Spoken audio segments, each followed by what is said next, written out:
जय माता दी। हिंदू कहानी संग्रह में आप सभी का स्वागत है। दोस्तों, आज दुर्गा सप्तशती का 12वां अध्याय का पाठ श्रवण करते हैं। जब दैत्यों का संहार हो चुका, माता ने सभी दैत्यों का नाश कर दिया, तब सभी देवता बहुत प्रसन्न हुए और देवता माता दुर्गा की आराधना किए, स्तुति किए। उनकी स्तुति से माता प्रसन्न होकर और फिर देवताओं से क्या कहीं, ये दुर्गा सप्तशती के माध्यम से सुनते हैं। देवी बोली, देवताओं, जो एकाग्र चित्त होकर प्रतिदिन इन स्तुतियों से मेरा स्तवन करेगा, उसकी सारी बाधा मैं निश्चय ही दूर कर दूंगी। जो मधुकैटभ का नाश, महिषासुर का वध तथा शुंभ निशुंभ के संहार के प्रसंग का पाठ करेंगे तथा अष्टमी, चतुर्दशी और नवमी को भी जो एकाग्र चित्त हो भक्ति पूर्वक मेरे उत्तम महात्म्य का श्रवण करेंगे, उन्हें कोई पाप नहीं छू सकेगा। उन पर पाप जनित आपत्तियां भी नहीं आएंगी। उनके घर में कभी दरिद्रता नहीं होगी तथा उनको कभी प्रेमी जनों के विछोह का कष्ट भी नहीं भोगना पड़ेगा। इतना ही नहीं, उन्हें शत्रु से, लुटेरों से, राजा से, शस्त्र से, अग्नि से तथा जल की राशि से भी कभी भय नहीं होगा। इसलिए सबको एकाग्रचित्त होकर भक्ति पूर्वक मेरे इस महात्म्य को सदा पढ़ना और सुनना चाहिए। यह परम कल्याणकारक है। मेरा महात्म्य महामारी जनित समस्त उपद्रवों तथा आध्यात्मिक आदि तीनों प्रकार के उत्पातों को शांत करने वाला है। मेरे जिस मंदिर में प्रतिदिन विधि पूर्वक मेरे इस महात्म्य का पाठ किया जाता है, उस स्थान को मैं कभी नहीं छोड़ती। वहाँ सदा ही मेरा सन्निधान बना रहता है। बलिदान, पूजा, होम तथा महोत्सव के अवसरों पर मेरे इस चरित्र का पूरा पाठ और श्रवण करना चाहिए। ऐसा करने पर मनुष्य विधि को जानकर या बिना जाने भी मेरे लिए जो बलि, पूजा या होम आदि करेगा, उसे मैं बड़ी प्रसन्नता के साथ ग्रहण करूँगी। शरद काल में जो वार्षिक महापूजा की जाती है, उस अवसर पर जो मेरे इस महात्म्य को भक्तिपूर्वक सुनेगा, वह मनुष्य मेरे प्रसाद से सब बाधाओं से मुक्त तथा धन, धान्य एवं पुत्र से संपन्न होगा। इसमें तनिक भी संदेह नहीं है। मेरे इस महात्म्य, मेरे प्रादुर्भाव की सुंदर कथाएं तथा युद्ध में किए हुए मेरे पराक्रम सुनने से मनुष्य निर्भय हो जाता है।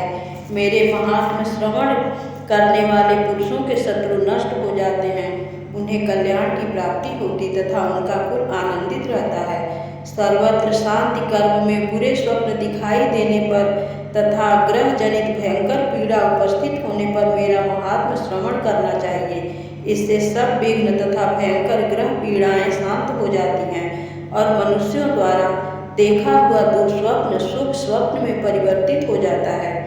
बाल ग्रहों से आक्रांत हुए बालकों के लिए यह महात्म्य शांतिकारक है तथा मनुष्यों के संगठन में फूट होने पर यह अच्छी प्रकार मित्रता कराने वाला होता है। यह महात्म्य समस्त दुराचारियों के बल का नाश करने वाला है। इसके पाठ मात्र से राक्षसों, भूतों और पिशाचों का नाश हो जाता है। मेरा यह सब महात्म्य मेरे सामीप्य की प्राप्ति कराने वाला है। पशु, पुष्प, अर्घ्य, धूप, दीप, गंध आदि उत्तम सामग्रियों द्वारा पूजन करने से, ब्राह्मणों को भोजन कराने से, होम करने से, प्रतिदिन अभिषेक करने से, नाना प्रकार के अन्य भोगों का अर्पण करने से तथा दान देने आदि से 1 वर्ष तक जो मेरी आराधना की जाती है और उससे मुझे जितनी प्रसन्नता होती है, उतनी प्रसन्नता मेरे इस उत्तम चरित्र का एक बार श्रवण करने मात्र से हो जाती है। इस महात्म्य श्रवण करने पर पापों को हर लेता और आरोग्य प्रदान करता है। मेरे प्रादुर्भाव का कीर्तन समस्त भूतों से रक्षा करता है तथा मेरा युद्ध विषयक चरित्र दैत्यों का संहार करने वाला है। इसके श्रवण करने पर मनुष्यों को शत्रु का भय नहीं रहता। देवताओं, तुमने और ब्रह्मर्षियों ने जो मेरी स्तुतियाँ की है तथा ब्रह्मा जी ने जो स्तुतियाँ की हैं, वे सभी कल्याणमयी बुद्धि प्रदान करती हैं। वन में, सूने मार्ग में अथवा दावानल में घिर जाने पर, निर्जन स्थान में लुटेरों के दांव में पड़ जाने पर या शत्रुओं से पकड़े जाने पर अथवा जंगल में सिंह, व्याघ्र या जंगली हाथियों के पीछा करने पर कुपित राजा के आदेश से वध या बंधन के स्थान में ले जाए जाने पर अथवा महासागर में नाव पर बैठने के बाद भारी तूफान से नाव के डगमग होने पर और अत्यंत भयंकर युद्ध में शस्त्रों का प्रहार होने पर अथवा वेदना से पीड़ित होने पर किंबहुधा सभी भयानक व्याधाओं के उपस्थित होने पर जो मेरे इस चरित्र का स्मरण करता है वह मनुष्य संकट से मुक्त हो जाता है। मेरे प्रभाव से सिंह आदि हिंसक जंतु नष्ट हो जाते हैं तथा लुटेरे और शत्रु भी मेरे चरित्र का स्मरण करने मात्र से करने वाले पुरुष से दूर भागते हैं। जय माता दी।